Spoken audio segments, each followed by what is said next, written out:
Yo, today, man, we're going to talk about the Pittsburgh Steelers, man, and my thoughts on the upcoming season. I'm definitely excited to see the Pittsburgh Steelers play.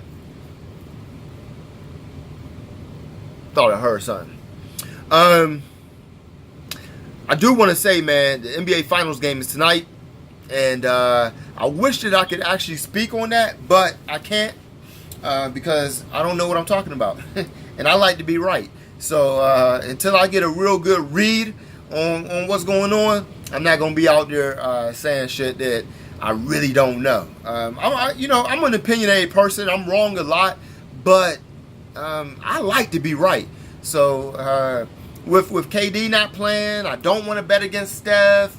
I'm going to leave that alone, man. I'm going to watch it as a fan like everybody else do. But I can tell you about these Pittsburgh Steelers, okay? This offseason was one of the wildest offseasons that I've witnessed. We lost Antonio Brown and we lost Le'Veon Bell officially. Listen, I think that this is addition by subtraction, all right? How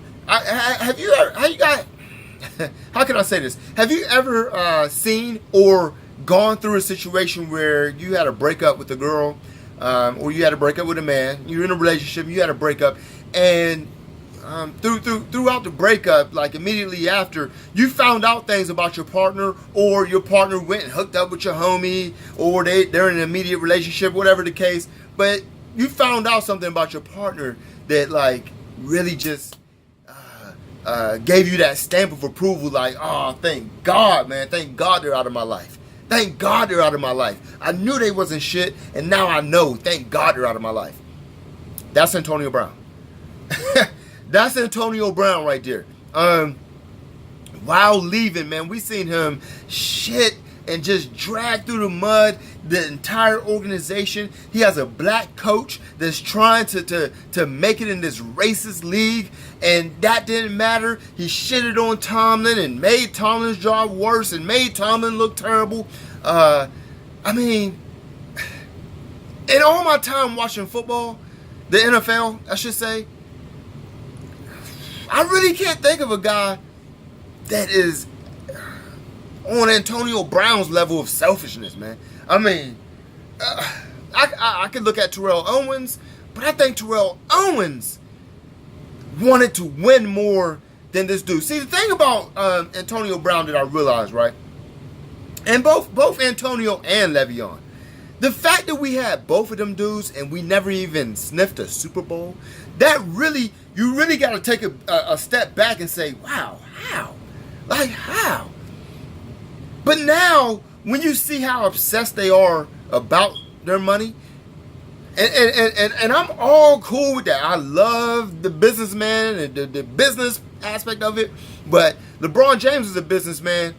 He still want to win his championships. Kobe Bryant is a businessman, still want to win his championships. You know, so you could be a businessman, be about your money, and still be serious about winning these championships.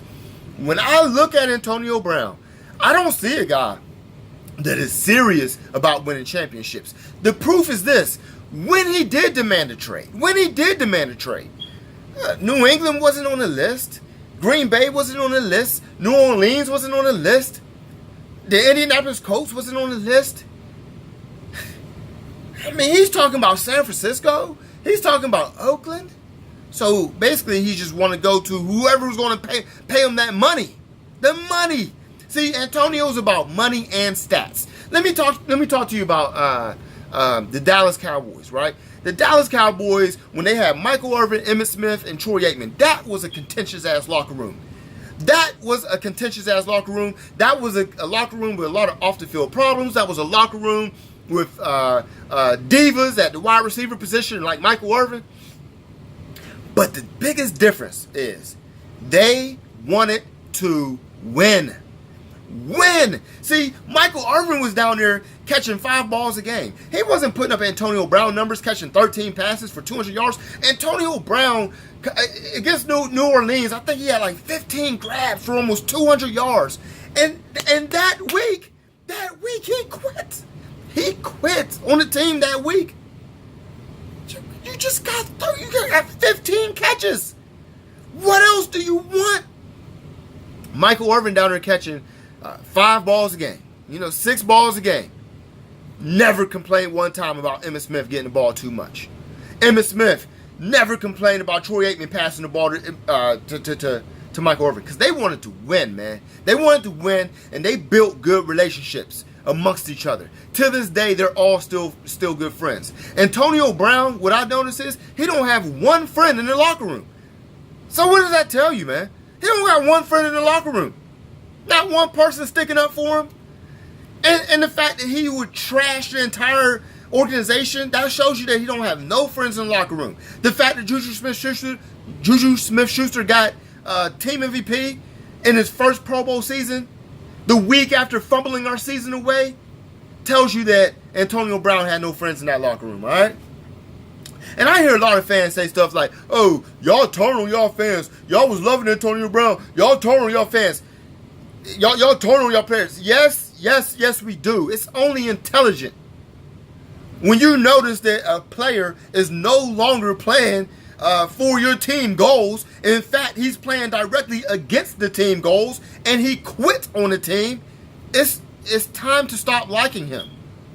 That's the time to stop liking him. I do agree with y'all sometimes, though. Pittsburgh fans will turn prematurely on people, and especially for the wrong reason, especially for being businessmen. But in the case of Antonio Brown, he deserves to get his back turned on. I mean, come on, man. So there's that. I believe that losing Antonio Brown is addition by subtraction.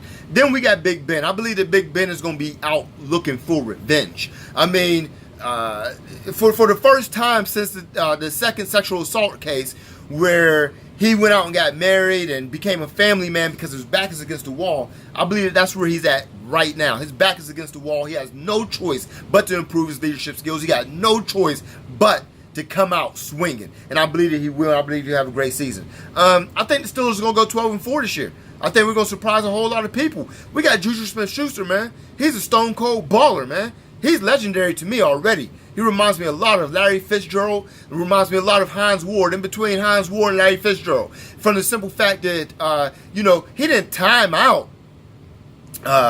all crazy athletically. I don't know what his 40 time was, but it wasn't no blazing speed. But a lot like Larry Fitzgerald, who ran a 4.56, you ain't never seen nobody catch Juju. You ain't never seen nobody catch Juju. That boy gets out. He can take it to the house from anywhere on the field. I like his hands. I like his work ethic. I think Juju works out well.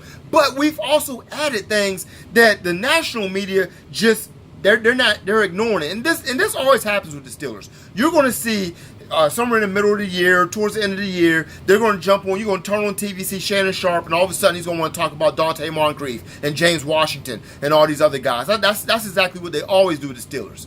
But I believe that when you put Dante Moncrief, James Washington, the new rookie out of Toledo, you put these type of weapons, Vance McDonald at tight end, around Juju, I think that's dangerous with a Hall of Fame quarterback, and we also have the best offensive line in football. People just gloss over the fact that we got the best offensive line in football. They also gloss over the fact that we got a Pro Bowl running back. James Conner is one of the most disrespected running backs in the league.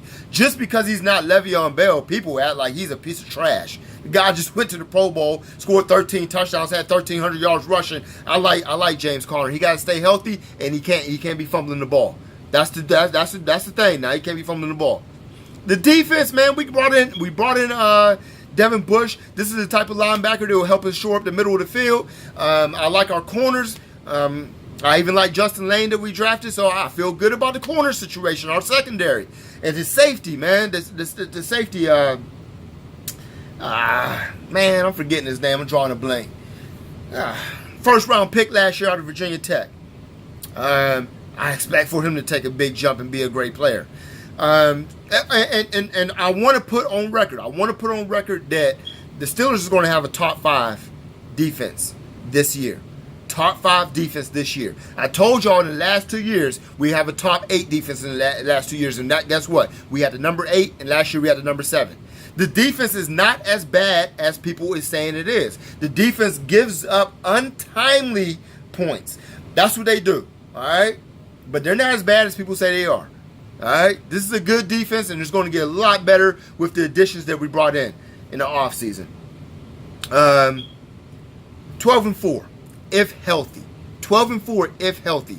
There is one caveat that I have, one caveat, and that's offensive coordinator Randy Fichtner. And this is one thing that I will always get on Mike Tomlin about. He chooses terrible assistants. He chooses terrible assistants. Randy Fichtner, I'm not sure I can believe in him. This is a guy that wants to throw the ball, with Ben 50, 55 times. I'm not a believer in that. You cannot do that. So unless Randy Fichtner turns around his philosophy and learns how to be a little bit more balanced, I'm not so sure that we're going to be able to win a Super Bowl. So, health, Randy Fichtner. That's the keys to the Steelers having a Super Bowl season. If Randy Fichtner can balance it out, we can win a Super Bowl this year. I'll holler.